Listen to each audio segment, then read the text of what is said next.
महामाया निळावंती पुढील भाग. कुशल रायरीकरच्या घरी जाऊन लवकरात लवकर आनंदाच्या मृतदेहाची तजवीज पाहायची यासाठी प्रवास सुरू होता. विक्रमला पोहोचायचं होतं निळावंतीपर्यंत. निळावंतीची गुहा राहिली जंगलाच्या पोटात, पार 2 डोंगर ओलांडून दुर्गम राजगिरी डोंगरावर, दाट झाडीमागे लपलेल्या धबधब्याच्या मागच्या गुहेत. आता तिचा पत्ताही कळला होता, पण आता रस्ता बदलून माघारी फिरणं गरजेचं होतं.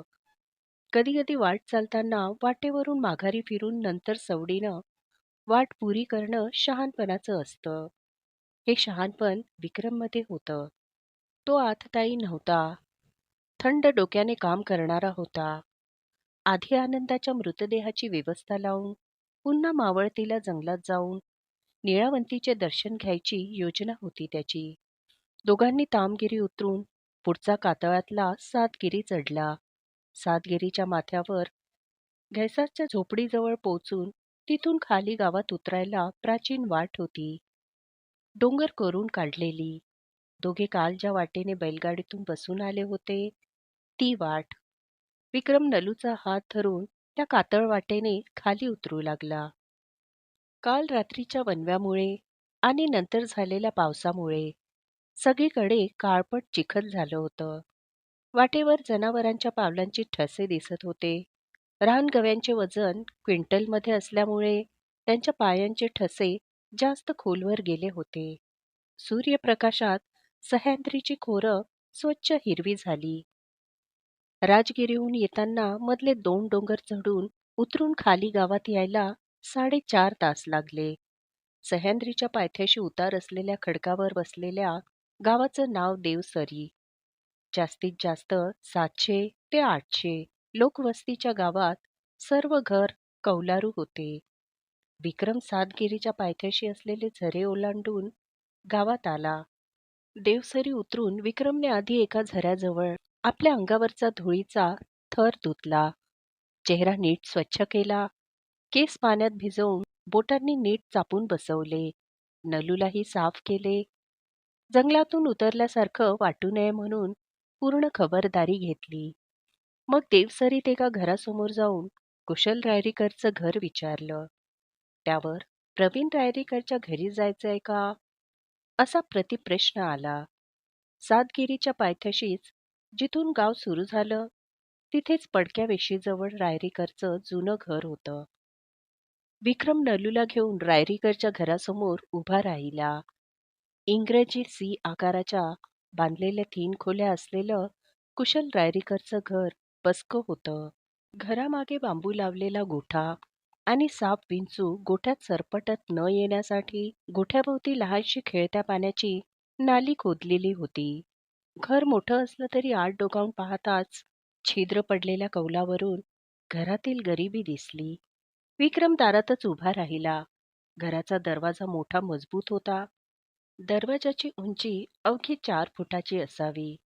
नलू त्या लहानशा दरवाजाच्या लाकडाला हात लावून पाहू लागली. विक्रमलाही त्या जुन्या मजबूत सागवानी लाकडाला स्पर्श करायचा मोह झाला. दरवाजाच्या उंबऱ्यात घोड्याची चमकदार लोखंडी नाळ ठोकलेली होती. विभूते, कुशलने घरातून आवाज दिला. स्वतः बाहेर आला. वहिनीला बाहेर बोलवलं. कुशलने चहापाणी विचारून दोघांचं स्वागत केलं. कुशलच्या वहिनीनं नलूला चुलीवर तिळाच्या कुरड्या भाजून दिल्या. तिच्यासाठी आंघोळीला पाणी टाकलं. नलू आंघोळीला गेली तेव्हा विक्रम विभूतेला राहवलं नाही. तो पुन्हा दरवाजाजवळ आला. दणकट सागवानाच्या नालबंद चौकटीला स्पर्श केला. त्यावर ठोकलेली नाल आकाराने लहान होती. विक्रमने त्या घोड्याच्या नालेवर आपला पाय ठेवून त्या नालेचा आकार बघितला. फारच आकर्षक नाल होती ती. पूर्ण दरवाजा कमीत कमी 200 ते 300 वर्ष नक्कीच जुना असावा. कदाचित शिव काळातील. कुशल रायरीकर विक्रमला त्याच्या घरामागच्या गोठ्यात घेऊन गेला. आत 2 बैल बांधलेली होती. बाजूला मोठा सुका कडबा रचून ठेवला होता. कुशलने कडब्याचा वरचा भाग बाजूला काढून ठेवायला सुरुवात केली. सर्वात खाली ठेवलेली लोखंडी पेटी हळूहळू दिसू लागली. विक्रमने पेटीला स्पर्श करून पाहिलं. पेटी थंड होती. उघडून दाखव, विक्रमने खात्री करण्यासाठी कोरडेपणाने विचारलं. घैसासच्या मॅटरनंतर तुम्ही सावध राहणं साहजिक आहे. कुशलने वरचे सगळे भारे बाजूला केले. खालची पेटी मोकळी केली. पेटीचं झाकण काढलं. तशी आतून थंडगार शुभ्र वाफ बाहेर आली. आनंदाचा मृतदेह अंगावर बर्फ लपेटून शांतपणे झोपला होता. आनंदाचा चेहरा कालपेक्षा जास्त पांढरा पडला होता. विक्रमला आनंदाच्या गालावर हात लावावासा वाटला. पण काल त्या मृतदेहाला घैसासने फरफटत तळघरात कसं आणलं हे त्याला आठवलं. हा बर्फ कुठून मिळाला? महाबळेश्वरच्या एका गेस्ट हाऊसवरून आणला पहाटच. फॉर्मलिन पण आणलंय, पण लावलं नाही बॉडीला.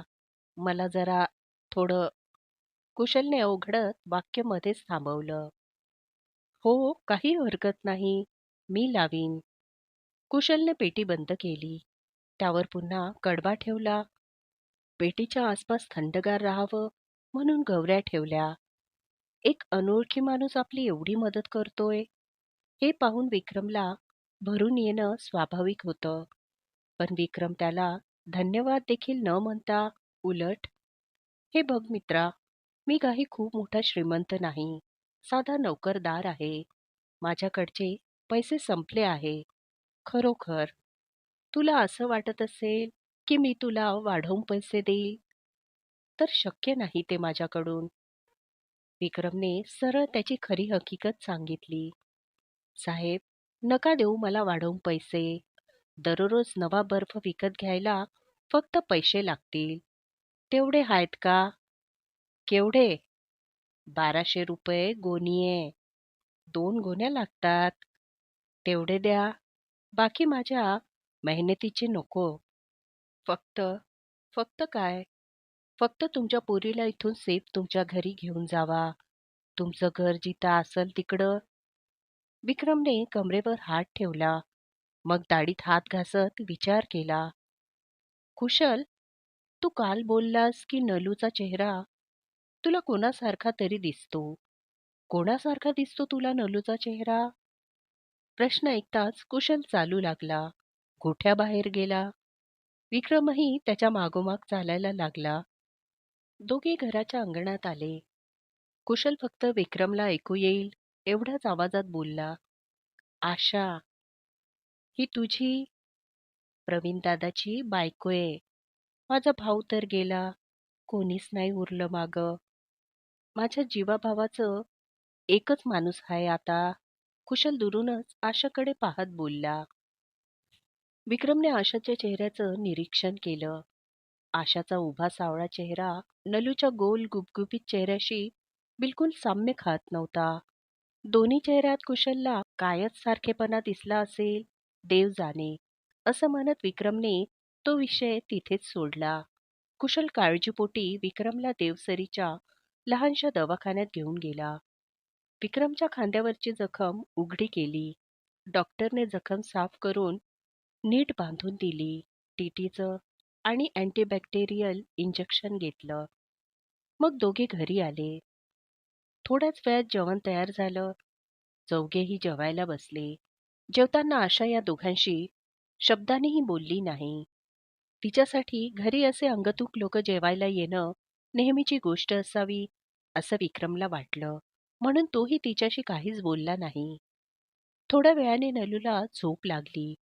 तिला गोठ्यामध्येच बैलगाडीच्या बाजूला खाट घालून झोपायची व्यवस्था केली. नलूला गोठ्यात आपल्या शेजारीच आनंदाचं प्रेत दडवून ठेवलंय हे माहिती असायचा प्रश्नच नव्हता. नलू झोपी गेल्यावर एवढा वेळ शांत बसलेली आशा अंगणात सिगरेट पिणाऱ्या विक्रमच्या समोर धुसफुसत येऊन उभी राहिली. हे बघा भाऊ, तुमच्यासारखे निळावंतीपायी येडे झालेले लय लोक पाहिल्यात. तुम्ही अन तुमची निळावंती तिकडं चुलीत घाला. माझ्या घराला कैदाशिनीचा शाप नाही लागला पाहिजे. विक्रम आवक झाला. अ अहो, पण मी काय केलंय? ती पेटी कशाला ठेवली आहे माझ्या घरात? त्या निळावंतीनं माझ्या नवऱ्याला खाल्लं ते पुरं झालं नाही का? त्यो कुशल्या पेटी उघडू बी देत नाय. काय त्या पेटीत? आशा थेट विक्रमला विचारू लागल्यावर घरात वंगणाच्या डब्यात ग्रीस भरत बसलेला कुशल बाहेर आला. आशाचा हात पकडून तिला घरात ओढू लागला. पण आशा ऐकायला तयार नव्हती. काय त्या पेटी? आत्ताच्या आता सांगा मला, नाहीतर पेटी काढून फेकीन गोठ्याच्या बाहेर. आशा रागाने तडफडत होती. तिला तिच्या घरात नीळावंतीचा स्पर्श देखील नको होता. काय त्या पेटीत? ह्या तिच्या साध्या प्रश्नामुळे वर्षानुवर्ष दगड बनलेला विक्रम भानावर आला. आशाने त्याला आवेगाने तो प्रश्न विचारला. तिच्या शरीरावरची कंपन, डोळ्यातला क्रोध, कपाळावर तडकणाऱ्या शिरेतून दिसणारा असह्य त्रागा तिच्या अंगातला अग्नी बाहेर काढत होता. त्या आगीमुळे विक्रम विभूतीला चटके बसू लागले. त्या निळावंतीनं माझ्या नवऱ्याला खाल्लंय, ते पुरेसे नाही का तुम्हाला?